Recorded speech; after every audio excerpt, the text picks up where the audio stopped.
We are at the Front Street Tap Room, right on the river. It's just one of the most beautiful places to come. Tim, we were talking before the cameras started rolling about how this space, you have everything that the Quad Cities has to offer. Your eyeballs get it all, and you don't even have to move your head that much. You've got downtown Rock Island, you've got the river, you've got modern Woodman, you've got the Centennial Bridge, and now with this bigger space that you guys acquired, it's like a much bigger place since the last time we were here. Yeah. I guess I should start asking you about that. Like, this part of the tap room, you've doubled the size of the place. Yeah, we've effectively doubled the space. We started this in, 2018. No kidding. We were in the midst of it during the flood of 2020, closed, and we rushed to get it open for St. Patty's Day in 2020, and just in time to close for COVID. This is the thing about Front Street. I think that more than any place that we've been in, we've been a lot of places, perseverance is almost the middle name of this joint, right? Like, you have the first flood in the 90s. Then you have, the HESCO barrier flood that you deal with. And I almost wonder if you think to yourself, well, we've been through those two things. Nothing else can possibly go wrong. And then, cue the worldwide pandemic. I mean, do you feel sometimes like, what's next? Well, I hope what's next is a complete revival. I hope this last year has created some serious pent-up demand. People wanting to get back out with their friends, sit on the deck out here and take in the quintessential Quad Cities and drink some delicious beer. So when everything starts to go screwy, when it looks like no one's going to be able to leave their homes, and you're wondering, because beer is such a social thing, right? I mean, you make this beer, when you're making it, you're thinking about people sharing it together, and that's taken away from you. Can you kind of walk me through like your process as you're making the beer? Or are you wondering, like, what are we doing here? Yeah, I mean, it was a little bit different. As soon as we had to kind of shut down and go to, to-go beer. It was a little odd, being here for months on end, still making beer when we could, but yeah, hopefully it just gets back to normalcy. What's crazy is, I'd say in that first month and a half or so of the shutdown, we went through over 1,000 growlers out the door. People were coming in and getting them by the case to take home.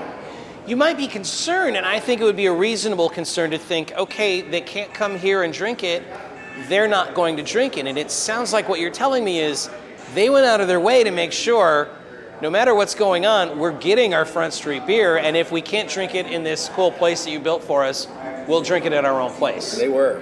Yeah. They Thanks were. to all the locals, really showing support to all the craft breweries in the area. It was awesome.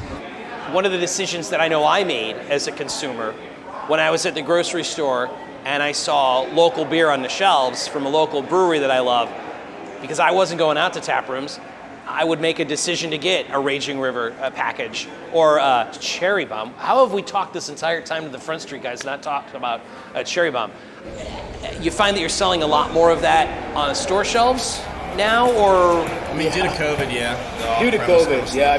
Quite honestly, we've always said getting into the distribution side of the business, because as you know, prior to our acquisition of Front Street, there was no distribution of Front Street beers. Right. As soon as we turned that switch on, Cherry Bomb flooded the market and became a huge success. One of the things we were very concerned about was selling too much product in retail packaging, because the margins are ridiculously low. It's kind of a loss leader. Right. And of course, during COVID, we pushed as much product as we could in growlers, but the distributors were running out of places to sell their beer, and so the packaged beer became the norm. So our business flip-flopped almost overnight, and almost all of the beer we were selling turned into packaged. So your loss leader almost became like a our buoy. Survival buoy, yeah. Wow. Yeah. It doesn't matter what brewery we visit, beer always tastes better at the brewery. It especially tastes better here because everything you've done inside, everything everyone else has done outside, it's terrific, great stuff. Front Street Brewery, downtown Davenport. Their middle name is Perseverance. It really should be after all they've been through. But now that we're getting to the other side, here we are. Thanks for your time, gentlemen, and cheers. Cheers.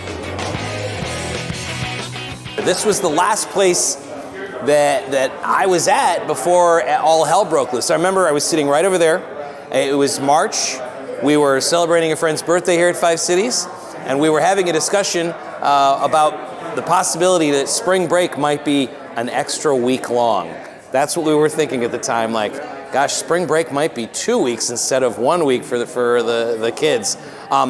You all know what happened there. Let me ask you how things have been going since everything went sideways. Well, we shut down there for a while, like everyone else. Didn't really know what was going on. So since then, we've kind of changed the business model around, kind of like everyone else, and putting stuff in cans to go. And luckily, we were, prepped to do that. Refresh my memory. Bikini Bottom. Now, I know I see that when I go to get beer at the store. Was that on the store shelves before everything happened, or was that accelerated because of everything that happened? That exploded after, so we came, back from a little hiatus and, a small shutdown, and everything.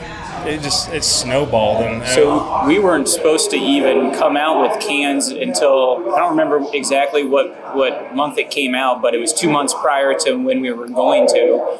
And it was just kind of at the point where it's like, well, this is kind of where everything's going, so let's just jump on board and do it. So you're in this weird place where everything is shut down, and you find now, okay, we're going to have to change the model. We can't have people in here.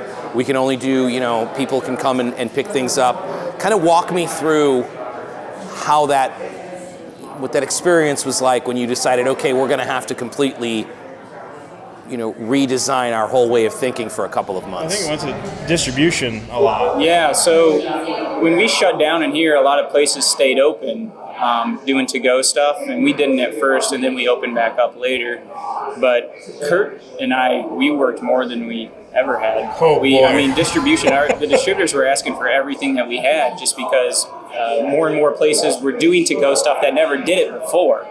Restaurants and other in places that didn't have cans and stuff like that were getting these cans and filling up growlers and stuff like that. I think one of the things that the pandemic taught us is that the local places that we go, like Five Cities and all the great craft breweries around here, how important that is to us, and that if you want to make sure that you can continue to go to a place, you have to kind of go over and above to support breweries. Did you find, was that your experience that the people that love your beer kind of stepped it up, for lack of a better term, and really made an effort to come and support you guys? Yeah, we have a great customer base here, and I think all the Quad Cities does in general when it comes to breweries, and we go out to other breweries and support them.